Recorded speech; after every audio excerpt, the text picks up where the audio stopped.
जुलाई 1955 में Pan Am flight 914 ने New York airport से टेक ऑफ किया मायामी की तरफ, लेकिन ये फ्लाइट मायामी कभी भी नहीं पहुंची और इस प्लेन में 57 पैसेंजर्स थे और ये प्लेन 57 पैसेंजर्स के साथ ही हवा में गायब हो गया और लोगों को लगा कि ये मिस्ट्री कभी भी सॉल्व नहीं हो सकेगी।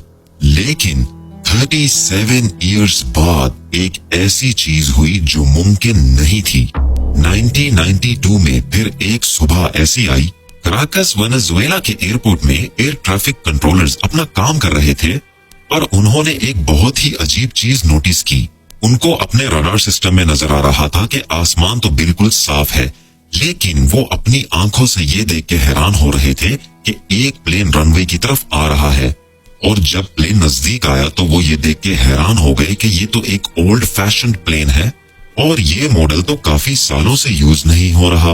एयर ट्रैफिक कंट्रोलर ने फटाफट रेडियो कांटेक्ट किया उस पायलट से और फ्लाइट की डिटेल्स पूछी और पायलट ने रिप्लाई किया कि ये फ्लाइट 914 है और हम मायामी में लैंड करने के लिए तैयार हैं। और फिर एयर ट्रैफिक कंट्रोलर ने पायलट को बताया कि ये तो वेनेजुएला का एयरपोर्ट है।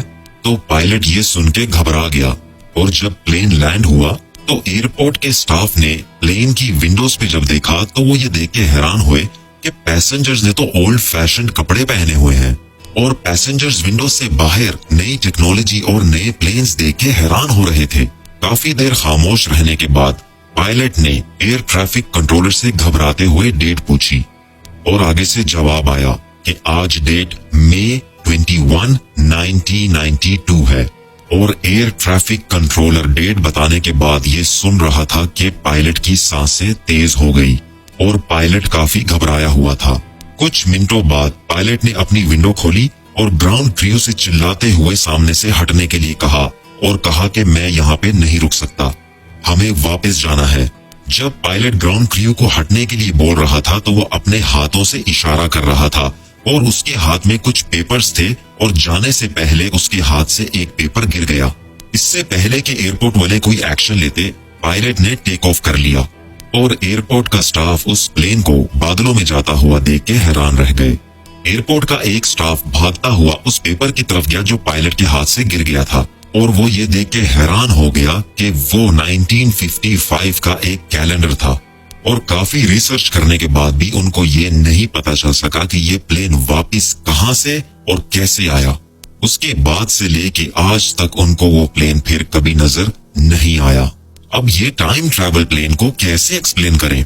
इस बात को सच मानने वालों की थ्योरी है कि ये प्लेन गलती से वॉर्म होल में चला गया था, जिसकी वजह से टाइम ट्रैवल करके ये प्लेन 37 इयर्स फ्यूचर में आ गया। काफी लोगों को लगता है कि ये बात बकवास है और टाइम ट्रैवल पॉसिबल नहीं। क्या आपको पता है कि साइंटिफिक थ्योरीज के मुताबिक एल्बर्ट आइंस्टाइन और स्टीफन हॉकिंग मैथमेटिकली इस आइडिया को सपोर्ट करते हैं कि वॉर्म होल्स हो सकते हैं। लेकिन कैसे? सोचें कि स्पेस और टाइम एक शीट पेपर है और इस शीट पेपर के दोनों एंड पे अगर एक निशान लगा दिया जाए और आप सिर्फ एक पॉइंट से दूसरे पॉइंट पे ही ट्रैवल कर सकते हैं।